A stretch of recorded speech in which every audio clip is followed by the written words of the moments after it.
में करवाए थे, it means D block complete हो गया था और कुछ आइडिया में एफ ब्लॉक का लेना था, एफ ब्लॉक नहीं करवाया था ना।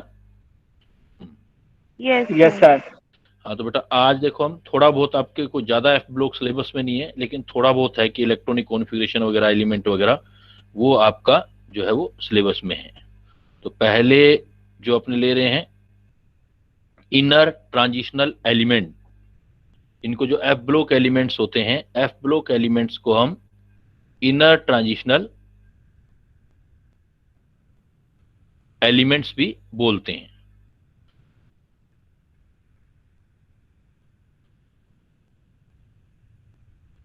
इनर ट्रांजिशनल एलिमेंट पहला पॉइंट आता है, एफ ब्लॉक एलिमेंट्स को हम एफ ब्लॉक एलिमेंट्स को इनर ट्रांजिशनल एलिमेंट क्यों बोलते हैं। इसका रीजन है बेटा कि ये जो हमारे पास होते हैं, जैसे हम पीरियोडिक टेबल देखें तो पीरियोडिक टेबल में यहां थर्ड बी ग्रुप में लेंथेनम और एक्टिनियम फिफ्थ पीरियड, और ये सिक्स्थ पीरियड और सेवंथ पीरियड में लेंथेनम के बाद 14 एलिमेंट होते हैं, 14 सीलियम से ल्यूटीशियम तक, मतलब 58 एटॉमिक नंबर से 71 तक। ऐसे ही एक्टिनियम के बाद भी 14 एलिमेंट होते हैं, ये 89 और 90 से TH से लोरेंशियम, थोरियम से लेके लोरेंशियम तक, मतलब 19 से 103 तक 89। फिर क्या होता है 57 से 14 एलिमेंट आते हैं, फिर आपके वापस डी ब्लॉक आ जाते हैं 72 वाला ओफनियम, और इधर भी एक्टिनियम में 103 तक आते हैं, फिर 104 एलिमेंट वाला आ जाता है, डी ब्लॉक आ जाते हैं। तो इधर भी डी ब्लॉक हैं, इधर भी डी ब्लॉक हैं, दोनों साइड डी ब्लॉक हैं, बीच में ये थर्ड ग्रुप और 6th 7th पीरियड में आ रहे हैं।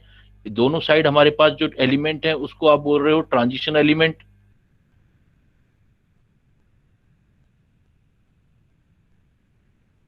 और ये बेटा इन दोनों ट्रांजिशन के बीच में आ रहे हैं, इसलिए इनको हम बोलते हैं इनर ट्रांजिशनल एलिमेंट। ये वाले जो एलिमेंट हैं इनर ट्रांजिशनल एलिमेंट बोलते हैं इसको, मतलब प्लेसिंग के बेस पर ट्रांजिशनल एलिमेंट के बीच में आ रहे हैं, दैट्स वाई इनको बोलोगे आप inner transitional element. Clear? Inner transitional element क्यों बोलते हैं ब्लॉक एलिमेंट्स को। तो इसमें हमारे पास दो 14 एलिमेंट के ग्रुप हैं जो 58 से 71 है, ये आपके लेंथेनाइड्स के बाद आएंगे बेटा, इसलिए इसको हम लेंथेनम को इंक्लूड नहीं करेंगे, बाकी 14 जो है उसको लेंथेनाइड्स बोलते हैं। और जो ये 14 है दूसरे वाले एक्टिनियम के बाद आते हैं, इसलिए इसको एक्टेनॉइड्स बोलते हैं। और दोनों को मिला के हम एफ ब्लॉक एलिमेंट बोलते हैं, एफ ब्लॉक एलिमेंट, बिकॉज इनमें आउटर मोस्ट इलेक्ट्रॉन पहले एस में फिल करते हो आप, फिर डी में एक इलेक्ट्रॉन फिल करके एक डी ब्लॉक एलिमेंट जैसे लेंथेनम या एक्टिनम आएगा, फिर आप एफ ब्लॉक में करते हो तो n-2 एफ ब्लॉक आता है, और 1 से लेके 14 तक उसमें एलिमेंट भरते जाते हो, इसलिए हम इसको एफ ब्लॉक एलिमेंट बोलते हैं। और इसका जर्नल इलेक्ट्रॉनिक कॉन्फ़िगरेशन हम इस टाइप से लिखते हैं। जर्नल जो इलेक्ट्रॉनिक कॉन्फ़िगरेशन है वो आप ऐसे लिखोगे इसका। तो जनरल इलेक्ट्रॉनिक कॉन्फ़िगरेशन आपने इसका n-2 F14 n-1 D1, या 0 से लेके 1 भी लिख देते हैं हम, या 0 भी हो सकता है 1 भी हो सकता है। कुछ हमारे पास ऐसे केसेस आएंगे जिसमें ये जो होगा आपका ये 0 भी हो सकता है, तो 0 से 1 भी बोल सकते हो। NS2, इसमें लेंथेनाइड को स्पेशली एक नाम और भी बोला जाता है लेंथेनाइड का, इसको बोलते हैं rare earth metal, rare earth metal, इसको रेयर अर्थ मेटल भी हम बोल देते हैं। तो ट्रांजिशन एलिमेंट के बीच में आ रहे हैं, that's why they are known as inner transitional element. Total inner transitional element 14 के दो ग्रुप हैं, लेंथेनाइड एंड एक्टिनाइड, 28 है। एफ ब्लॉक एलिमेंट में general electronic configuration n-2 F 1 से 14, n-1 D 0 से 1 NS2 बोलते हैं। लेंथेनाइड्स को रेयर अर्थ मेटल भी बोला जाता है, सिर्फ लेंथेनाइड्स को, एक्टिनाइड्स को नहीं। हाँ जी बेटा कुछ पूछना चाहते थे, पूछो। रेयर अर्थ मेटल सिर्फ लेंथेनाइड्स को बोलेंगे, एक्टिनाइड्स को नहीं बोलेंगे। तो पहले अपने स्टार्ट करते हैं भाई अपना जो लेंथेनाइड्स हैं। तो सबसे पहले आपको 14 लेंथेनाइड बेटा याद करने पड़ेंगे। तो जहां आपका जो केस आएगा उसमें आपको लेंथेनाइड्स 14 याद करने पड़ेंगे। तो ये याद करवा देता हूं मैं आपको।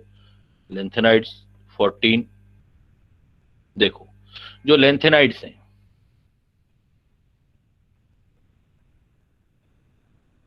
लेंथेनाइड 14 एलिमेंट हैं। स्टार्ट ऐसे करो, ये सीलू, सीलियम से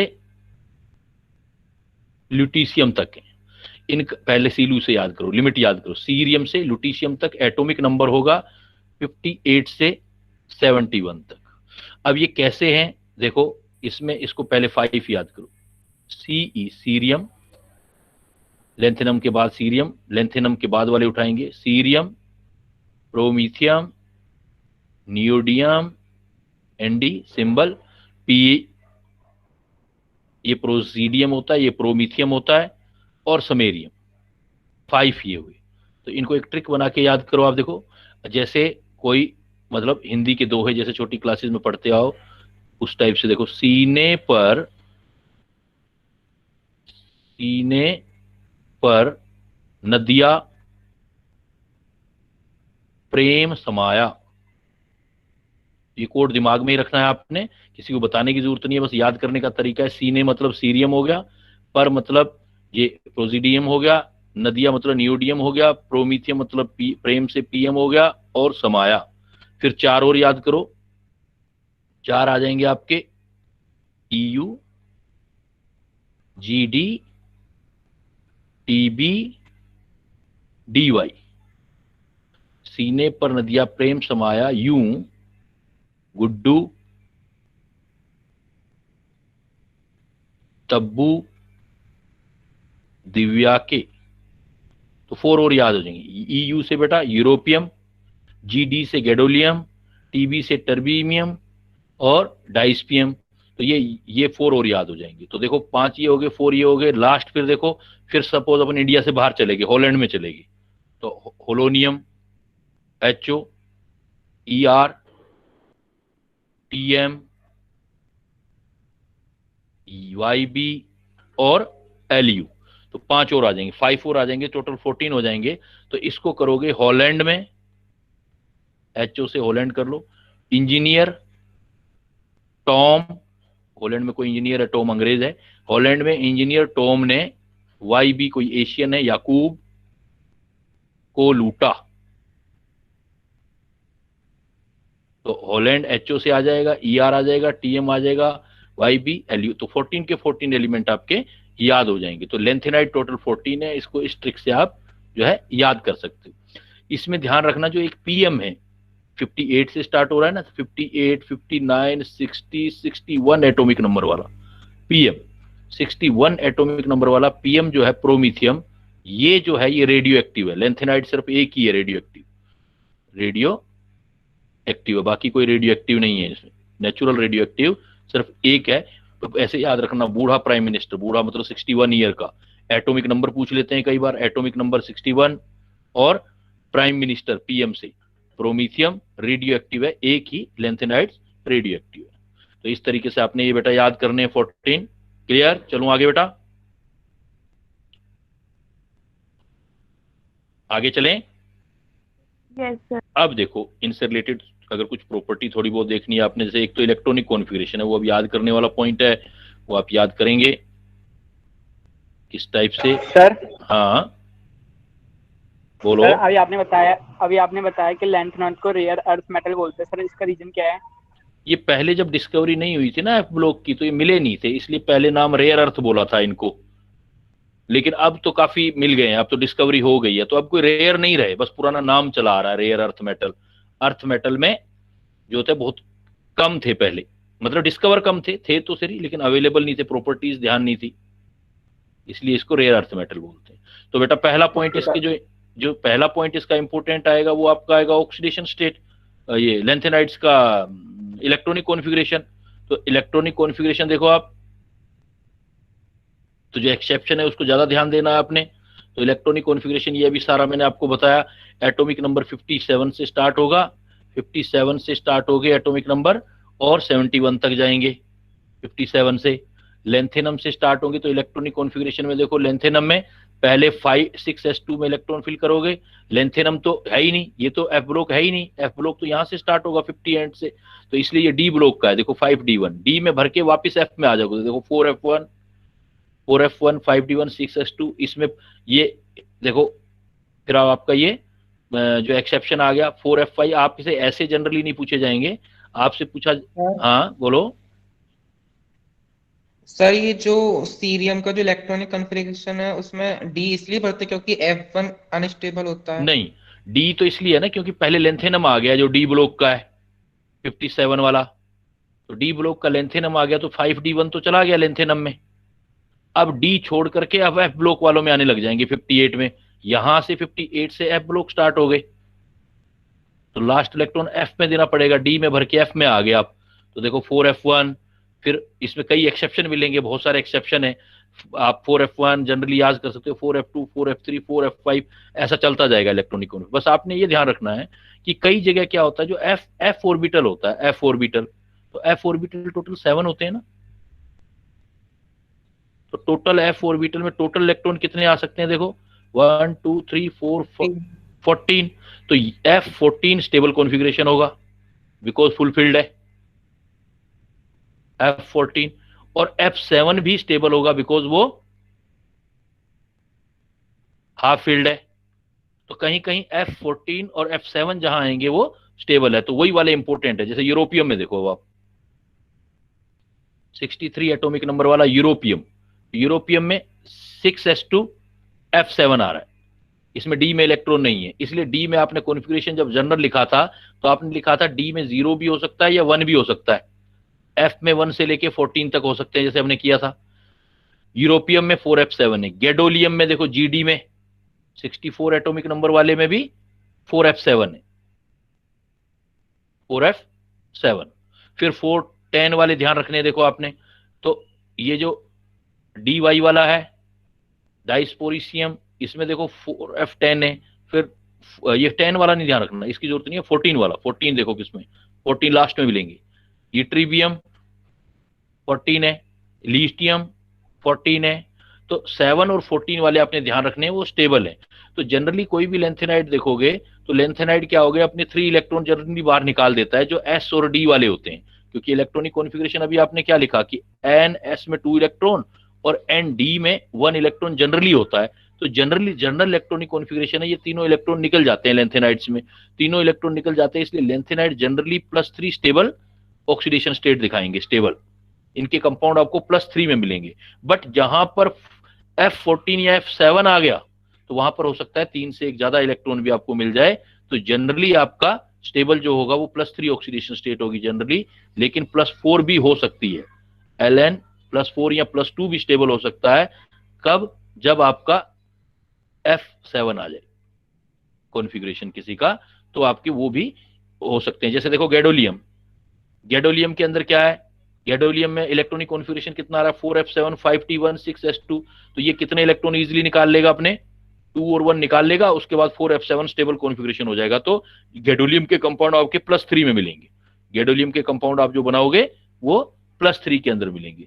लेकिन आप देखो इसके अंदर यूरोपियम में 4f7 6s2, तो इसमें 2 इलेक्ट्रॉन निकलने के बाद स्टेबिलिटी मिल जाएगी, 4f7 आ गया तो यहां पर इसका +2 ऑक्सीडेशन स्टेट होगा, तो कई का 4 भी हो सकता है, 4 इलेक्ट्रॉन निकालने के बाद अगर +7 बना रहा है, F7 बना रहा है, F7 इलेक्ट्रॉनिक कॉन्फ़िगरेशन बना रहा है, तो जनरली आप बोलोगे कि कौन सा इलेक्ट्रॉनिक कॉन्फ़िगरेशन स्टेबल है, लेंथेनाइड जनरली कौन सा ऑक्सीडेशन स्टेट शो करेंगे, +3, और +3 में देखो जब +3 शो करेंगे जनरली ये +3, तो साइज देखो रेगुलर क्या जा रहा है, देखो पहले का 106 है, फिर 103 101 99 98 96 95 94 92 91 89 88, तो रेगुलर डिक्रीज हो रहा है लेंथेनाइड में, Ln3 पॉजिटिव में देखो एक रेगुलर डिक्रीज दिखाई दे रहा है, लेकिन नॉर्मल लेंथेनम में नहीं है, देखो यहां देखो इरेगुलरिटी है, 187 183 182 181 फिर 181 फिर 180 फिर ज्यादा हो गया 199 फिर 180 178 77 76 75 74 73, लेकिन कई कई जगह ये ट्रेंड जो है डाउन वाला डिक्रीज हो रहा है। तो लेंथेनाइडों का ये पॉइंट बहुत इंपॉर्टेंट है कि इनके जो ट्राई पॉजिटिव आयन होते हैं बेटा, ट्राई पॉजिटिव आयन, जो ट्राई पॉजिटिव आयन है उनका साइज रेगुलरली डिक्रीज होता है, इसी को हम लेंथेनाइड कॉन्ट्रैक्शन बोलते हैं। ये पॉइंट आपके एग्जाम का है, जो एक पॉइंट है जो बहुत बार, और यही है इस टॉपिक में पूरे में, लेंथेनाइड्स के सारे टॉपिक में सबसे इंपॉर्टेंट पॉइंट आपका यही है, क्या जो मैं अभी करवाने जा रहा हूं आपको।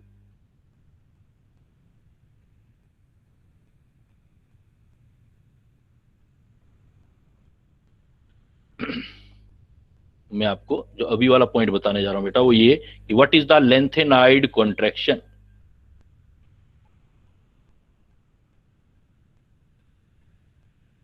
एग्जाम में आएगा, what is the lanthanide contraction. तो लेंथेनाइड कॉन्ट्रैक्शन क्या बोलोगे आप, कैसे डिफाइन करोगे लेंथेनाइड कॉन्ट्रैक्शन? बोलोगे a gradual regular decrease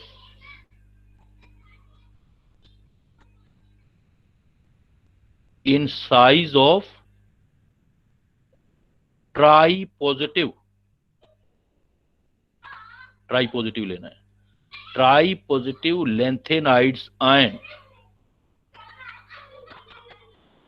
lanthanide ions on moving cerium 2 या Ce3 positive to Lu2 positive, 3 positive, Ce3 positive to Lu3 positive is known as lanthanide contraction. तो एक ग्रेजुअल जो डिक्रीज दिखाई देगा, एक लगातार ग्रेजुअल डिक्रीज साइज के अंदर, किसमें? ट्राई पॉजिटिव आयन में। ट्राई पॉजिटिव होने चाहिए, न्यूट्रल नहीं, न्यूट्रल में इरेगुलरिटी है, लेकिन रेगुलरिटी जो है वो ट्राई पॉजिटिव आयन में है। और ये क्यों होता है? इसका रीजन होता है due to poor shielding. Exam में आ जाए तो रीजन क्या बताओगे? पुअर शील्डिंग, ये वर्ड यूज करोगे, पुअर शील्डिंग ऑफ, जैसे लेंथेनाइड है तो 4f और एक्टिनाइड कंट्रैक्शन है तो 5f, poor shielding of 4f electron. 4f electron की पुअर शील्डिंग होती है, इसलिए वो इलेक्ट्रॉनों को, बाहर वाले इलेक्ट्रॉन को रिपेल नहीं कर पाते ज्यादा। इसलिए क्या होता है कि न्यूक्लियस उनको धीरे धीरे, न्यूक्लियस में प्रोटॉन बढ़ता जाता है, और प्रोटॉन बढ़ता जाता है तो साइज जो होता है आप देखोगे, सीरियम से लुटीशियम, अभी से मैंने बताया सीरियम से लुटीशियम तक आप जाओगे ऐसे L+3, तो ये आप एक रेगुलर ट्राई पॉजिटिव आयन में एक रेगुलर आप जो है डिक्रीज नोट करोगे ऐसे से, तो ऐसे डिक्रीज नोट करोगे साइज में। इस साइज को बोलते हैं लेंथेनाइड कंट्रैक्शन। रीजन क्या बताओगे बेटा? अगर लेंथेनाइड कंट्रैक्शन का रीजन आएगा तो क्या आंसर दोगे? Poor shielding effect of f orbital, F4f electron या O4f ऑर्बिटल बोल सकते हो। इस लेंथेनाइड कंट्रैक्शन से जो है वो प्रॉपर्टी, कुछ प्रॉपर्टी में जो है काफी इफेक्ट आ गए हैं, उसको बोलते हैं हम कॉन्सिक्वेंसेस ऑफ लेंथेनाइड कंट्रैक्शन। भाई क्या क्या फर्क पड़ा है इससे, किस किस पर फर्क पड़ा है, तो that is known as consequences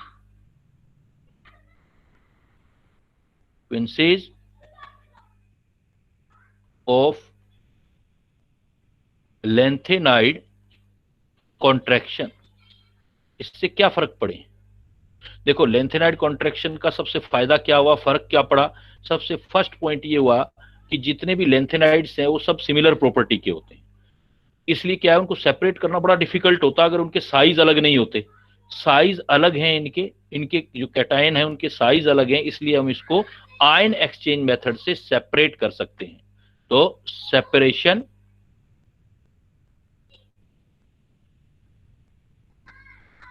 of lanthanides, separation of lanthanides, separation of lanthanide किस मेथड से? बाय, इसको बोलते हैं ion exchange method, by ion exchange method is possible.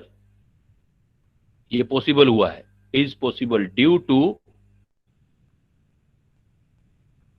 Differ in size. इन सब के साइज में डिफरेंस है, प्रॉपर्टी में तो डिफरेंस है नहीं, सारे लेंथेनाइड्स की अप्रोक्सीमेट सेम प्रॉपर्टी होती है, इसलिए अगर साइज में डिफरेंस हुआ है तभी हम इसको छोटे आयन को और बड़े आयन को अलग अलग कर सकते हैं, आयन एक्सचेंज मेथड से हम सेपरेट कर सकते हैं। एग्जाम में आएगा लेंथेनाइड्स को किस मेथड से आप सेपरेट करोगे? तो क्या रीजन दोगे आप बेटा? उसको क्या बोलोगे? आयन एक्सचेंज रेजिन से, आयन एक्सचेंज मेथड से। और ऐसा क्यों होगा? बिकॉज लेंथेनाइड कॉन्ट्रैक्शन हुआ है, साइज में डिफरेंस आया है। तो एक तो लेंथेनाइड कॉन्ट्रैक्शन का ये प्रॉफिट हुआ। दूसरा प्रॉफिट क्या हुआ? इसकी जो बेसिक प्रॉपर्टी या एसिडिक प्रॉपर्टी है वो हम एक्सप्लेन कर सके। अगर ये नहीं होता तो थोड़ा मुश्किल हो जाता, फेजेंस रूल लगा सके हम। तो सेकंड देखो, दूसरे वाला क्या इसका फायदा मिला? Second,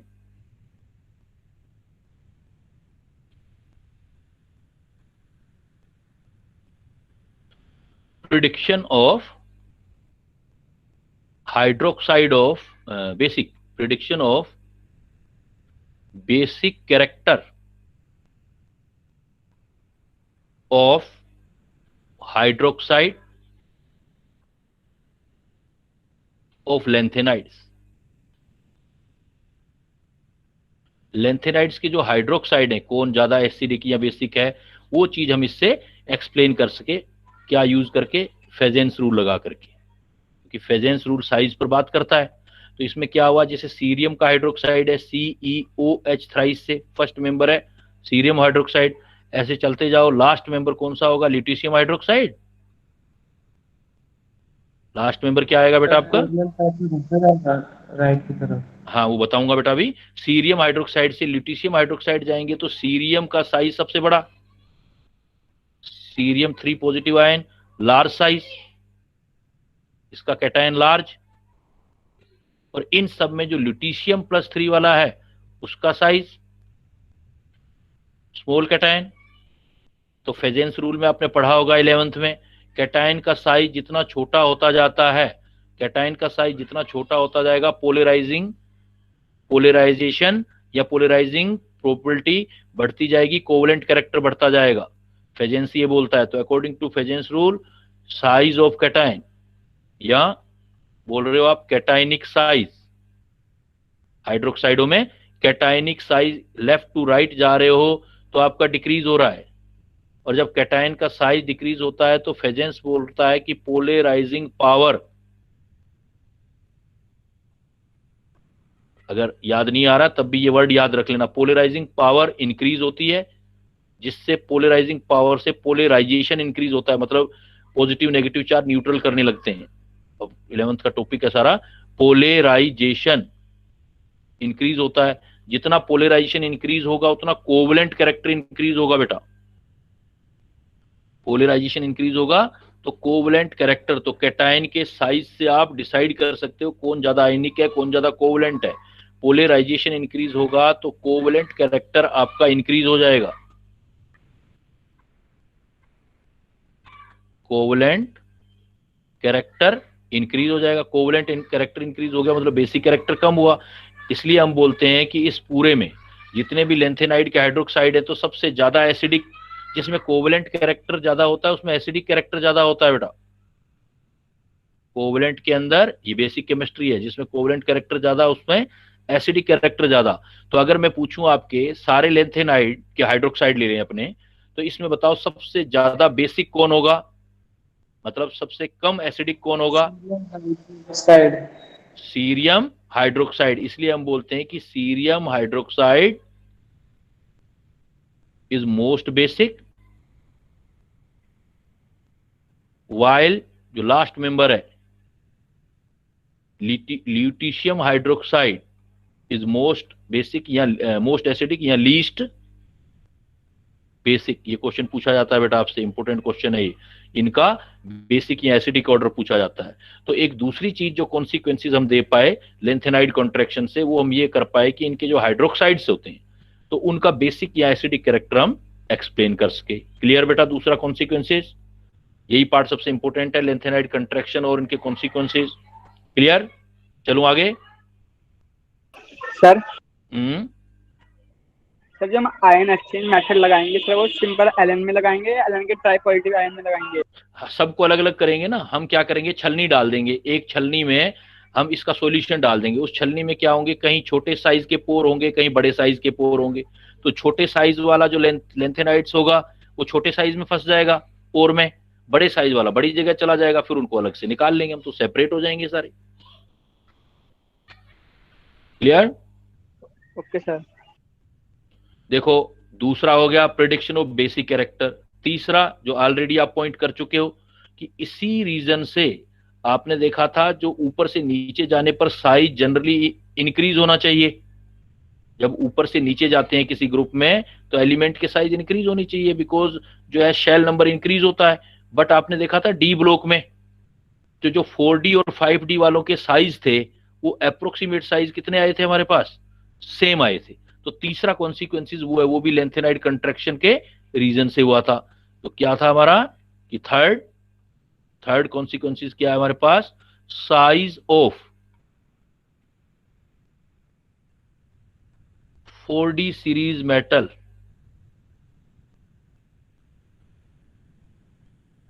is approx equal to size of 5D series metal in their group। इसका रीजन भी आप आ जाए कभी तो लेंथेनाइड कॉन्ट्रैक्शन देना है, क्योंकि 5D का साइज बड़ा होना चाहिए था, लेकिन कॉन्ट्रैक्शन से प्रोटॉन बढ़ जाने से उनका साइज भी कॉन्ट्रैक्ट हो गया और वो साइज छोटे हो गए, एक्सेप्ट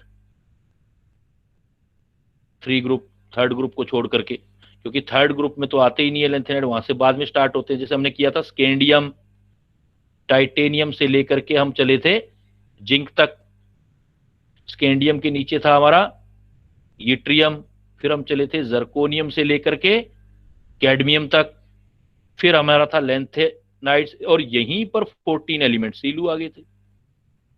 और लेंथेनम के बाद डी ब्लॉक नेक्स्ट सीधा आया था होफनियम, और होफनियम के बाद हमारे पास मरकरी आया था। तो जनरली जो मरकरी आया था तो जनरल ट्रेंड तो ये होना चाहिए ना, मैंने साइज में बताया था ऊपर से नीचे जाओगे तो साइज इंक्रीज होना चाहिए। तो यहाँ तो ठीक है इंक्रीज होगा, लेकिन जहां लेंथेनाइड आ गया तो लेंथेनाइड ने अपना कंट्रैक्शन शो किया तो साइज बड़ा होने की बजाय छोटा कर दिया, और यहाँ पर साइज हमें इक्वल मिलने लग गए। यही रीजन है कि हम बोलते हैं रेडियस ऑफ जो जर्कोनियम है वो इक्वल टू है रेडियस ऑफ होफनियम। ऐसे ही हमने बोला था कि जर्कोनियम होफनियम अलग अलग पीरियड के हैं। ये आपका देखो 5th पीरियड है, ये 5th पीरियड है आपका, 5th पीरियड,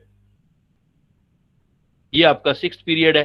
तो 5th से 6th पीरियड वालों के साइज बड़े होने चाहिए थे, लेकिन जर्कोनियम होफनियम या आप देखो सिल्वर गोल्ड, इनके जो है आपके साइज बराबर हो जाते हैं, क्योंकि ये अपने से नीचे वाले मेंबर से बराबर होते हैं। तो इसका रीजन भी जब कभी आ जाए एग्जाम में, जब प्रैक्टिस करो क्वेश्चन, तो आप आंसर क्या दोगे, ड्यू टू क्या क्या वर्ड देखोगे, या तो क्या लिखा होना चाहिए, लेंथेनाइड कॉन्ट्रैक्शन। अगर ये वर्ड नहीं है तो फिर क्या ढूंढोगे, poor shielding, shielding effect of f poor orbital. Shielding of f orbital, फिर ये रीजन दोगे।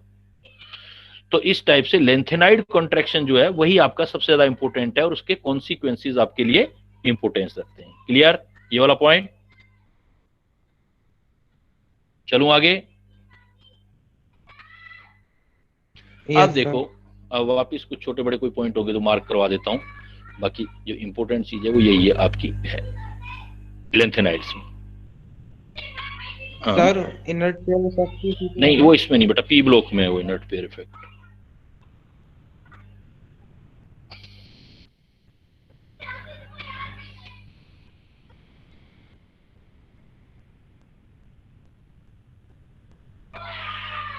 वापिस पॉइंट पे आते हैं अपने।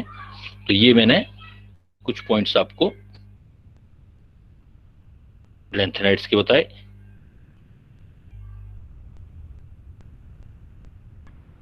और क्या क्या याद करना है वो मैं लिस्ट में बता देता हूं आपको, और कुछ पॉइंट्स होगा तो डिस्कस भी कर लेंगे।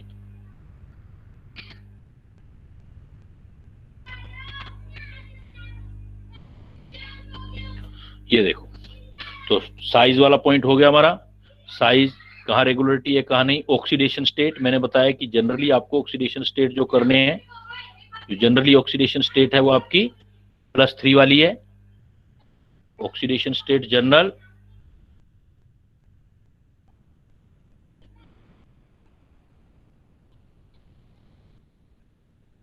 जनरल ऑक्सीडेशन स्टेट लेंथेनाइड्स में +3 मिलेगा।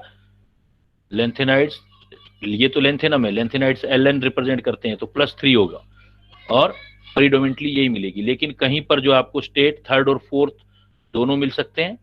अगर वो मैंने अभी बताया था जैसे आपका टर्बियम और dy वाला एग्जिबिट +4 ऑक्सीडेशन स्टेट, उसमें D7 को F7 कॉन्फ़िगरेशन आ जाएगा।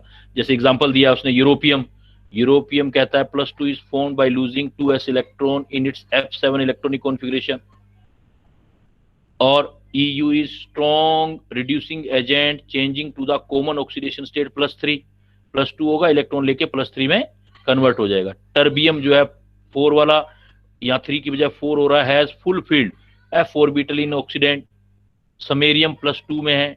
तो क्या करोगे आप, जनरली कौन सी स्टेट बताओगे स्टेबल लेंथेनाइड्स में, अभी मैंने डिस्कस भी किया था आपसे, जनरली कौन सी कोई भी लेंथेनाइड्स है Ln, तो उसकी ऑक्सीडेशन स्टेट +3 स्टेबल होगी। लेकिन जहां पर F7 आ जाए, F7 में आपकी +2 भी हो सकती है या +4 भी स्टेबल हो सकती है। जैसे टर्बियम बना के देखोगे इलेक्ट्रॉनिक कॉन्फ़िगरेशन, टर्बियम जो है उसका +4 स्टेबल है due to F7 configuration. Samarium Sm है उसका +2 है, क्योंकि +2 होते ही F7 मिल जाएगा।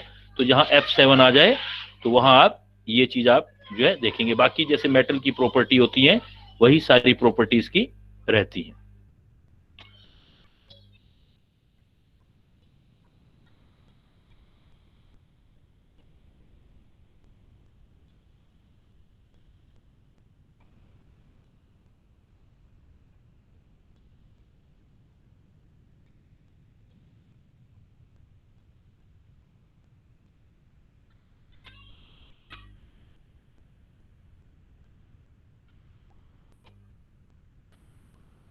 एक इसका यूज है काफी इंपॉर्टेंट लेंथेनाइड्स का, ये यूज है बेटा, इसका जो बोलते हैं ये वेल नोन, इसका एक मिस मेटल है, ये पूछा जाता है मिस मेटल। मिस मेटल ये लेंथेनॉइड्स का जो है एलॉय है, इसमें लेंथेनॉइड मेटल होती हैं, जो लेंथेनॉइड्स मेटल है 95% लेंथेनॉइड्स मेटल होती हैं, और 5% जो होता है उसके अंदर आयरन होता है। तो ये काफी, इससे क्या है कि ये मेटल इतना हार्ड होता है कि इससे जो बुलेट प्रूफ जैकेट्स होती हैं वो बनाई जाती हैं। तो उस मेटल का नाम याद रखना है मिस मेटल, और उसमें लेंथेनाइड मेटल 95% है अप्रोक्सीमेट, और आयरन 5% होता है। बाकी 5% में आयरन, कैल्शियम, एल्यूमिनियम ये मिला के होता है, लेकिन 95% जो होता है वो आपका लेंथेनाइड्स मेटल्स होती हैं, इसको मिस मेटल बोलते हैं। ऐसे ही देखो आपका फिर दूसरा होता है एक्टिनाइड्स। तो एक्टिनाइड भी 14 एलिमेंट होंगे आपके। सबसे पहले उसको भी वही है कि सबसे पहले उसका जो इंपॉर्टेंट चीज है वो ये है कि आप उसको याद करना है 14 है कौन से। तो एक्टिनाइड में बेटा सर एक बार ऊपर कर। एक्टिनाइड भी मैंने बताया आपको, लेंथेनाइड भी 14 होते हैं और एक्टिनाइड भी 14 होते हैं। यही करना है बेटा, और ऊपर करना है, कहाँ करना बेटा, और करना है ऊपर हो गया। तो अब हमें क्या देखना है बेटा, एक्टिनाइड्स। तो एक्टिनाइड भी हमारे पास 14 है देखो। तो 14 एक्टिनाइड, पहले लिमिट याद करो कहां से कहां तक है एक्टिनॉइड्स। तो एक्टिनॉइड को थालोर से याद रखो। एक्टिनॉइड्स जो होंगे आपके थालोर, थोरियम से लोरेंशियम तक। एटॉमिक नंबर जो होगा बेटा वो 90 से लेके 103 तक है। ये सबसे मुश्किल वाला है, इसको इस तरीके से याद करो। देखो इसको मैं 4-4 के ग्रुप में याद कराता हूं। जैसे एक्टिनियम से स्टार्ट हो रहा है, एक्टिनियम के बाद पहला मेंबर है थोरियम TH, दूसरा देखो थोरियम के बाद प्रोटेक्टिनियम Pa से, और फिर यूरेनियम U से, और फिर नेपच्यूनियम NP से। तो 4 का पहले एक याद करो। देखो इस 4 का ग्रुप याद करो, ऐसे लिखो थापा यू निप्टा। देखो जो आर्मी होती है, आर्मी में एक रेजिमेंट थापा होती है, थापा दुश्मन से अपने सपोज, यू निप्टा। तो थापा से देखो TH था, PA पा, P से, U यूरेनियम से, निप्टा से NP। तो 4 याद हो जाएंगे। फिर इसके बाद 4 के बाद एटॉमिक नंबर आपका स्टार्ट ही है, वो 90 से कंटिन्यू करते चल जाओगे।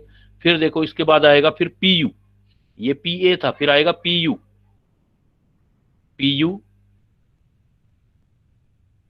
ये PU plutonium, AM americium, CU curium, madam Curie के नाम पे था, CM, और बर्केलियम BK। 4 फिर याद करो।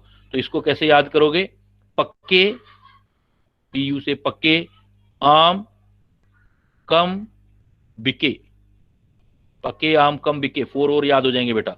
तो कंटिन्यूटी से वो आप थोड़ा प्रैक्टिस करेंगे तो याद हो जाएगा। थापा यूनिप्टा पके आम कम बिके, तो PUAMCM BK। अब देखो इसके बाद फिर फॉरेन में चले जाओ, जैसे पहले चले गए थे, तो 4 फिर याद करो। देखो californium, californium CF, einsteinium ES, California में आइंस्टीन से याद करेंगे, फर्मियम FM, और मेंडेलिवियम, मेंडेलिव के नाम से था MD, और नियोबियम। तो कितने हो गए? 1 2 3 4 5 6 7 8 9 10 11 12, एक कुछ रुक रहा है ना, नियोबियम, NO और LR। तो 4 पहले हो गए, 4 फिर हो गए आपके, और 8 6 और आगे। तो इसको देखो कैलिफोर्निया में ऐसे करो, कैलिफोर्निया में, कैलिफोर्निया,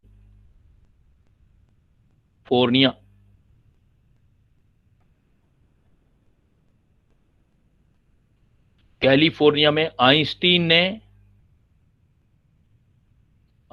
ने FM पर, FM ही है, FM पर मोदी के, कुछ भी बना लो जो आपको इजी लगता हो, मोदी के नोट्स NO, LR लर्न किए। मोदी अच्छा नहीं लगता तो कोई और नाम सोच लेना, MD के नोट्स लर्न किए, कुछ भी। तो CF ES FM MD NO LR, तो आपके 14 के 40 एलिमेंट याद हो जाएंगे। इलेक्ट्रॉनिक कॉन्फ़िगरेशन वही ध्यान रखना है पहले जैसा बेटा, कि आपने क्या करना है, +3 ऑक्सीडेशन स्टेट जनरली स्टेबल होगी, लेकिन किसी में F7 बन रहा होगा तो कोई और भी स्टेबल हो सकती है।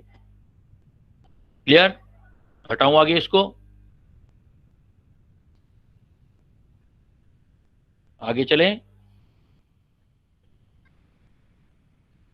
Yes sir. Yes, sir.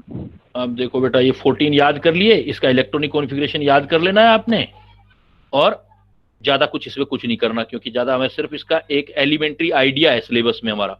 D block में तो कंप्लीट केमिस्ट्री थी, इसमें सिर्फ एक एलिमेंट्री आइडिया है। तो इलेक्ट्रॉनिक कॉन्फ़िगरेशन पे पिछले कुछ सालों में क्वेश्चन किए जा रहा है वो, तो इसलिए वो देख लेना आप। तो इसमें भी वही चीज होगा कि स्टेबल अगर बनेगा 5F में भी अगर स्टेबल आएगा तो जहां पर F0 F7 या F14 होगा तो वो आपके स्टेबल हो जाएंगे। अब आप में इसके अंदर देखो साइज वही है जैसे वहां पर वो कॉन्ट्रैक्शन था लेंथेनाइडो में, तो ये जो होगा वो एक्टिनाइड कॉन्ट्रैक्शन होगा। बट ये जो एक्टिनोइड कॉन्ट्रैक्शन है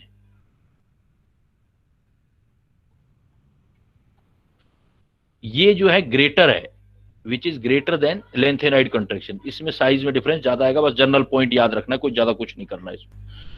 बाकी मेटल की प्रॉपर्टी सारी जैसी उसकी होंगी वैसी इसकी होंगी। तो ये आपका लेंथेनाइड्स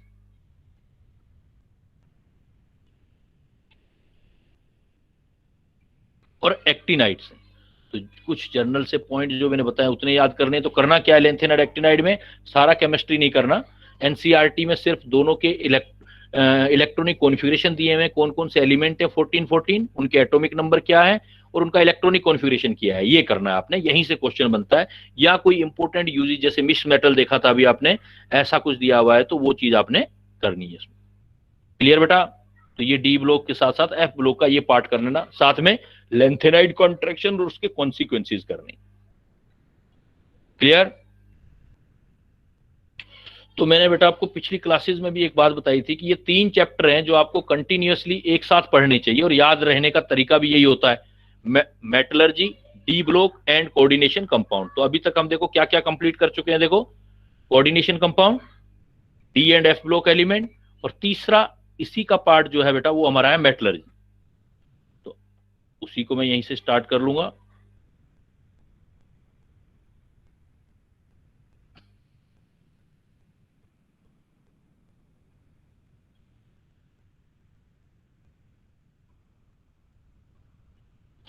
मेटलर्जी बेटा, तो मेटलर्जी में सबसे पहले हम कुछ ऐसे एलिमेंट लिखते हैं जिनकी मेटलर्जी हमको करनी है, उन मेटल्स की मेटलर्जी करनी है, तो उनको हमें रिएक्टिविटी के हिसाब से लिखना है।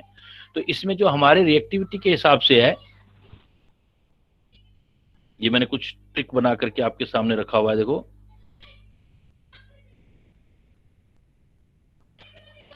जो मेटल अपने को पढ़ने हैं, जिनकी मेटलर्जी हमारे सिलेबस में है, चाहे 11th का हो चाहे 12th का हो, कुछ पार्टियां 11th वगैरह भी आ जाएगा, 12th वगैरह जो भी है वो सारा इसमें आ जाएगा बेटा।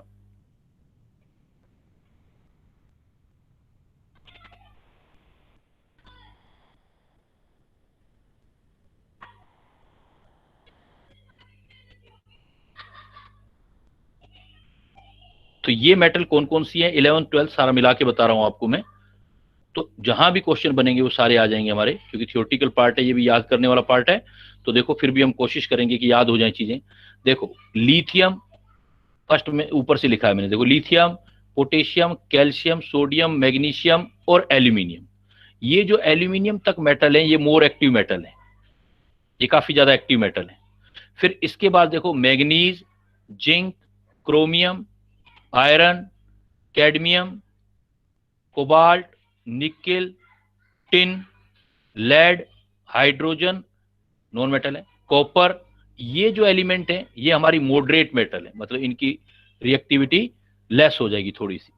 और बिल्कुल लेस रिएक्टिव वाले जिसको नेटिव बोलते हैं, नेटिव मतलब जिसकी रिएक्टिविटी सबसे कम होती है, वो हमारे मरकरी, सिल्वर और गोल्ड, Hg, Ag, Au। मतलब ये एलिमेंट मैंने आपके रिएक्टिविटी के हिसाब से रखे हैं। पहले मोर एक्टिव मेटल, फिर मैंने मॉडरेट मेटल रखे हैं, मॉडरेट मेटल, और सबसे लास्ट में सबसे लेस रिएक्टिव मेटल रखे हैं, मतलब नेटिव मेटल रखे हैं जो अकेले मिलते हैं। ये आपको इनकी मेटलर्जी में हम मेटल जब करेंगे तो ये किसी के साथ कंबाइन नहीं मिलेंगे, अकेले मिलेंगे। इसको याद करने का भी मैंने यहाँ तरीका देखो ऐसे मेंशन किया है। पहले देखो लीके काका ने मांगी अलमारी, अब आप अपने हिसाब से याद कर सकते हो। जो मोस्ट एक्टिव मेटल है वो लीके काका ने मांगी अलमारी। ली मतलब लिथियम, के मतलब के है, काका मतलब कैल्शियम, ने मतलब सोडियम Na, और मांगी मतलब मैग्नीशियम, अलमारी मतलब Al। लीके काका ने मांगी अलमारी। तो ये हमारी मोर एक्टिव मेटल है। उससे बीच आएंगी मॉडरेट मेटल। तो इसको देखो Mn से स्टार्ट किया हमने, Mn जिंक से याद किया हमने। तो मनी, Mn मनी, मनी से क्या क्या खरीद सकते हो, देखो ये सीक्वेंस याद रखना। अब कोड याद करते हो तो याद रखना, मनी, जनरेटर, कार, फ्रिज। पहले इतना याद कर लो, मनी, जनरेटर, कार, फ्रिज। तो मनी से, मैग्नीज से, generator zinc Zn, car Cr chromium, और फ्रिज Fe आयरन तक आप याद कर सकते हो। फिर उसके बाद देखो फिर आपका आ जाएगा मॉडरेट वाली ये है। फिर आपके आगे देखो, फिर अब जो भी अपना तरीका भी यूज कर सकते हो, जैसे कैडमियम है Cd, कैडमियम को, निकेल Ne, और स्टेनम जो होता है स्टेम Sm। तो आप Cd को, नी, टिन, Sn, या मैं कई बार ऐसे बोलता हूं कि आप इसको ये तीन अलग से याद कर लो। ये जो Cd वाला है, Cd conic, Cd cadmium conic, और ये Sn से अलग याद कर लो। Sn मतलब सोनू, प्रभु है क्यूड, ऐसे कर सकते हो। सोनू प्रभु है क्यूड, कैसे मर्जी कर सकते हो। सोनू Sn, प्रभु Pb, H2 हाइड्रोजन से है, Cu मतलब क्यूड कॉपर। और फिर ये होगा होगी आज, या कैसे क्या कर सकते हो, होगी आज आऊं, कैसे भी कर लो, होगी आज आऊं। तो Hg, Ag, Au आप अपने भी कोड बना सकते हो, लेकिन ये रिएक्टिविटी ऑर्डर याद करना है। ये रिएक्टिविटी ऑर्डर है बेटा इलेक्ट्रोकेमिस्ट्री वाला। तो रिएक्टिविटी देखने का मैंने क्या बताया था, स्टेबिलिटी रिएक्टिविटी का मेन चीज तो SRP वैल्यू है। इसका मतलब इन सबको जो मैंने अरेंज किया है ऊपर से नीचे की साइड में जाएं, तो हम ऊपर के नीचे की साइड में जाएंगे तो SRP वैल्यू इंक्रीज हो रही है। SRP वैल्यू किस ऑर्डर में रखा है, इंक्रीजेज ऑर्डर में रखा है। तो आपको पता है जिसकी SRP वैल्यू कम होती है, याद है सबसे SRP वैल्यू कम किसकी होती थी, लिथियम की, -3.05 के आसपास करते थे। इसीलिए लिथियम की SRP वैल्यू सबसे कम थी, तो मोस्ट रिएक्टिव में रखते थे और बेस्ट रिड्यूसिंग एजेंट कहते थे आप। इसलिए more reactive more active metal है। तो SRP वैल्यू ऊपर से नीचे आपकी वैल्यू इंक्रीज हो रही है, इसलिए इनकी रिएक्टिविटी क्या बोलोगे आप, डिक्रीज हो रही है। अब क्या होगा कि आगे चल के हम देखेंगे कि इनके लिए हम रिड्यूसिंग एजेंट क्या यूज करें। जब भी आपके पास बेटा मोर रिएक्टिव मेटल हो, तो मोर रिएक्टिव मेटल होगा तो उसका रिडक्शन जो होता है वो हमेशा इलेक्ट्रिकल मेथड से होता है। तो जो भी आपकी मोर एक्टिव मेटल है, वो जो ऊपर वाली लीके काका ने मांगी अलमारी वाली, मतलब एल्यूमिनियम तक, lithium sodium calcium sodium, lithium potassium calcium sodium magnesium aluminium तक, ये सीक्वेंस जो है इनका कभी भी आपको रिडक्शन करना हो तो वो इलेक्ट्रोलिटिक रिडक्शन होगा, मतलब इलेक्ट्रिसिटी से रिडक्शन होगा। तो ज्यादा रिएक्टिव मेटल है तो देखो आपको कॉन्सेप्ट तैयार हो जाएगा।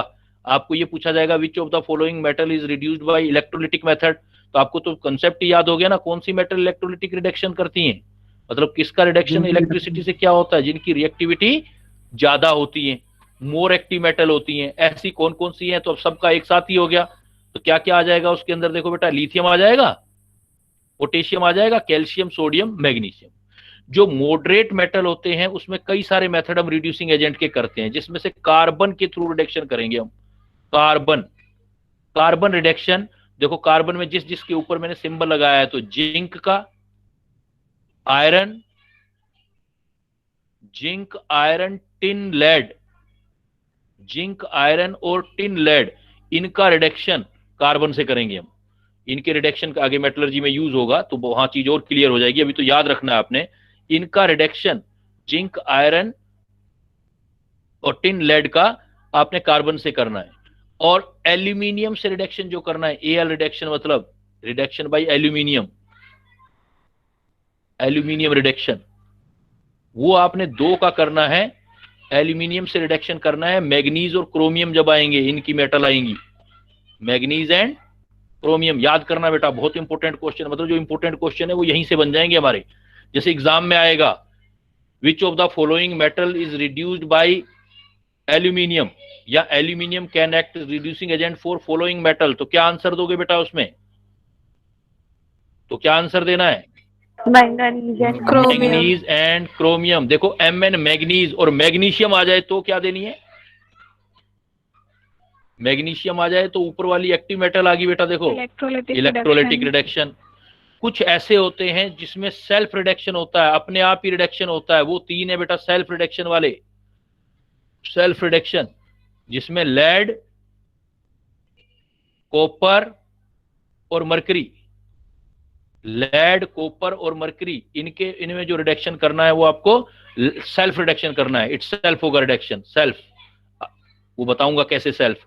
और जो नेटिव मेटल होती है बेटा, जो नेटिव मतलब बहुत कम रिएक्टिव मेटल है, उसके लिए एक रिडक्शन जो किया जाता है उसको बोलते हैं हाइड्रोमेटलर्जी। इनको डिटेल भी बताऊंगा क्या होते हैं ये हाइड्रोमेटलर्जी। ये टेबल बहुत काम आने वाली है आपको। चैप्टर स्टार्ट होते ही मैंने एक टेबल मैंने आपसे डिस्कस कर ली है, तो इससे आपको पता लग जाएगा, खास करके रिडक्शन जो होता है इसका सबसे इंपॉर्टेंट स्टेप होता है। तो आपसे पूछा जाएगा हाइड्रोमेटलर्जी से किसका रिडक्शन करते हैं, हाइड्रोमेटलर्जी प्रोसेस, तो कौन सी मेटल आएंगी बेटा, जो बहुत ही मेटल, हाँ नेटिव होती हैं, बहुत लेस रिएक्टिव होती हैं, जैसे स्पेशली Ag और Au को हाइड्रोमेटलर्जी से हम करते हैं। तो यहां से सबसे पहले बेटा ये क्लियर है, ये एक टेबल शेयर की है मैंने सबसे पहले, ये आपको अच्छे से याद करनी है। देखो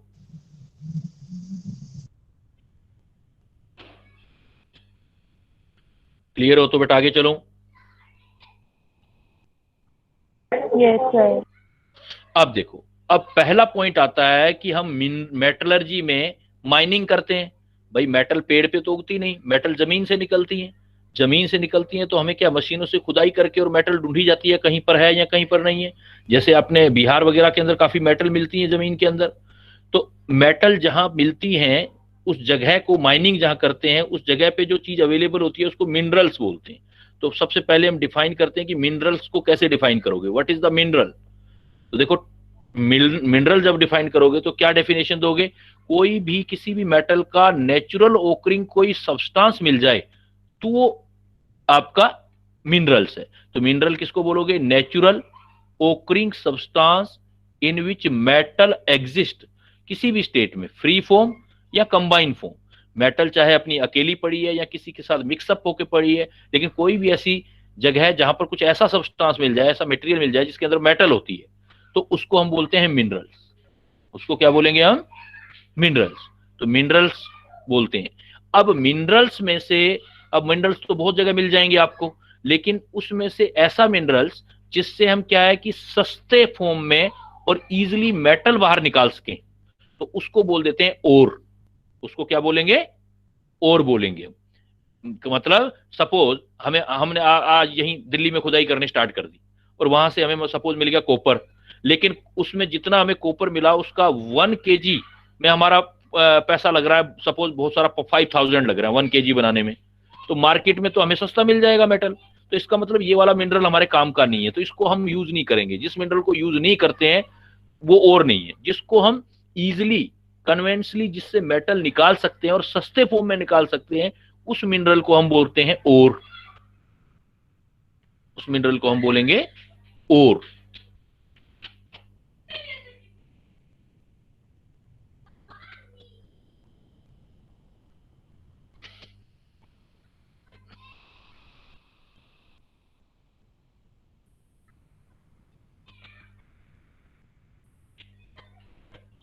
अब देखो फिर ओर, तो बेटा हम ओर किसको कहेंगे? देखो अब, तो मिनरल, कोई भी ऐसा आपका मिनरल, तो mineral from which metal can be extracted economically, मतलब सस्ता, एंड कन्वीनियंसली, मतलब इजिली, इजिली निकाल सकते हैं और सस्ते फॉर्म में कम पैसा लगे और मेटल निकल आए, उसको बोलते हैं हम ओर। उसको बोलते हैं हम ओर। इसका मतलब जितने भी और हैं वो सारे तो मिनरल हो गए। All ores are mineral, but क्या होगा? But not vice versa. जितने मिनरल्स हैं वो तो सारे और हैं, नहीं, जितने और हैं वो सारे मिनरल हैं, पर जितने मिनरल हैं वो सारे और नहीं है। सपोज हम सेट लगाते हैं, सेट समझते हो जो छोटी क्लासेस में पढ़ते हो, ये सेट। सपोज मैं कह रहा हूं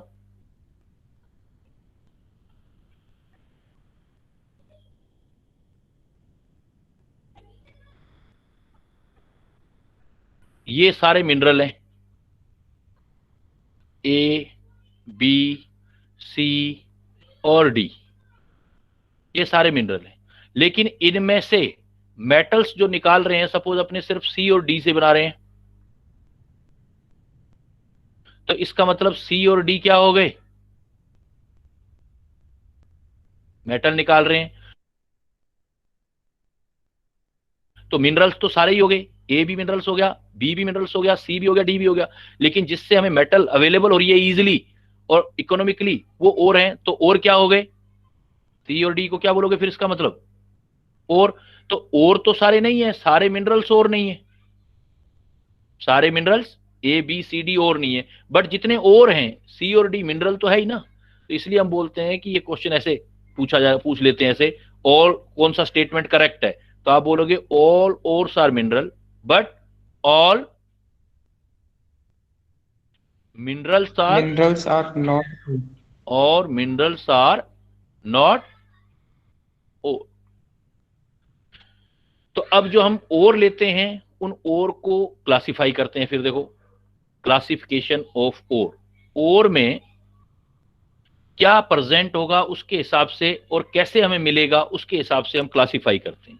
अगर कोई भी और जिसमें मेटल प्योर मिलती है, अकेली मेटल मिलती है और किसी चीज के साथ कंबाइन नहीं होता, तो उसको हम नेटिव और बोलते हैं, वो होता है नेटिव और। लेकिन अगर वो किसी के साथ कंबाइन होकर मिलता है तो कंबाइन और इंग्लिश का वर्ड है, कंबाइन मतलब किसी के साथ मिक्सअप करके मिलेगा, और अकेला होता है तो उसको नेटिव बोलते हैं। तो नेटिव और या कंबाइंड और, जो आपके कंबाइंड और हैं, फिर उसमें कौन सा केमिकल है उसके बेस पर हम देखो डिफरेंट टाइप में डिवाइड करते हैं। जैसे अगर वो हेलोजन है तो बोलते हैं हेलाइड और, हेलोजन है जैसे हम बोलते हैं हेलाइड। आगे चल के धीरे धीरे फार्मूले भी पढ़ाऊंगा। हेलाइड और में देखो, देखो पिछले दिनों आपने पढ़ा होगा कार्नेलाइट, डबल साल्ट में।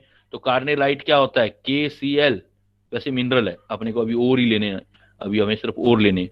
तो हेलाइड्स जो है, हेलाइड में जैसे आपका पास कोई भी हेलोजन वाला अगर आ जाएगा तो उसको जैसे AgCl, अगर कहीं मिनरल्स मिलता है अपने को और मिलता है तो आप उसको हेलाइड और में बोल देते हैं उसको। अगर ऑक्सीजन प्रेजेंट होता है तो ऑक्सीजन या कोई और चीज भी प्रेजेंट हो सकती है, उसको बोलते हैं ऑक्सीडाइज्ड ओर। अगर सिर्फ ऑक्सीजन प्रेजेंट है तो ऑक्साइड, जैसे Fe2O3। ऑक्सीजन का एसिड प्रेजेंट होता है तो उसको ऑक्सीसाल्ट बोल देते हैं, ऑक्सीजन के साथ कुछ और जैसे कार्बन या सल्फर कुछ भी। तो ऑक्सीडाइज्ड और दो टाइप के हो सकते हैं, सिर्फ ऑक्साइड या ऑक्सीसाल्ट, मतलब जो साल्ट की फॉर्म में होते हैं। तो ऑक्सीसाल्ट कार्बोनेट का भी साल्ट हो सकता है, कार्बन और ऑक्सीजन। सल्फेट होगा तो ऑक्सीजन के साथ सल्फर, नाइट्रेट होगा तो ऑक्सीजन के साथ नाइट्रोजन, सिलिकेट होगा तो ऑक्सीजन के साथ सिलिकॉन, फॉस्फेट होगा तो ऑक्सीजन के साथ फॉस्फोरस। तो ये डिफरेंट टाइप के ऑक्सीसाल्ट भी हो सकते हैं। और सिर्फ सल्फर प्रेजेंट हो, सिर्फ सल्फर, तो उसको सल्फ्यूराइज्ड और बोलेंगे, सल्फ्यूराइज्ड और। तो जो प्रेजेंट होता है उसके हिसाब से हम उसको बोल देते हैं भाई कि और में हेलोजन प्रेजेंट है तो हेलाइड, ऑक्सीजन प्रेजेंट है तो ऑक्सीडाइज्ड, ऑक्सीडाइज्ड में ओनली ऑक्सीजन है तो ऑक्साइड, और कोई है तो ऑक्सीसाल्ट, और सल्फर प्रेजेंट है तो सल्फाइड। जैसे सल्फर में बहुत कई इंपॉर्टेंट एग्जांपल आएंगे, जैसे Ag2S, ZnS, HgS, इन और के नाम होंगे बेटा।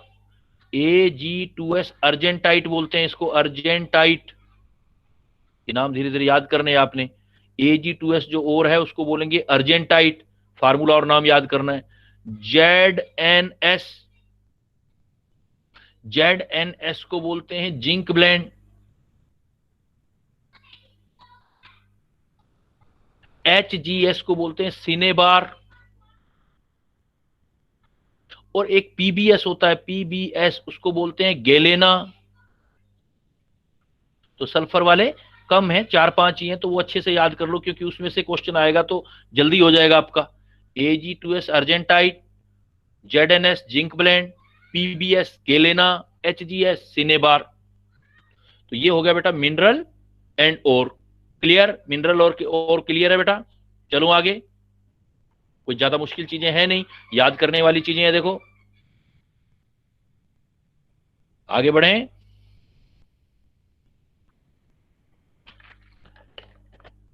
बोलते जाओ बेटा, मुझे हिंट देते जाओ। Yes sir. Yes sir. Next बेटा चलते हैं अपने। अब आता है कि मेटलर्जी किसको बोलते हैं। मेटलर्जी को कैसे डिफाइन करोगे आप? मेटलर्जी तो किसी भी, आपने कोई भी ओर सिलेक्ट किया, उस ओर से जब तक मेटल नहीं निकाल लो, ये पूरा प्रोसेस करते हो, इसको बोलते हैं मेटलर्जी। तो मेटलर्जी क्या होती है? मेटलर्जी है एक्सट्रैक्शन। मेटलर्जी जो करोगे आप, जो मेटलर्जी करोगे वो बोलोगे extraction of metal, extraction of pure metal from its ore is known as metallurgy.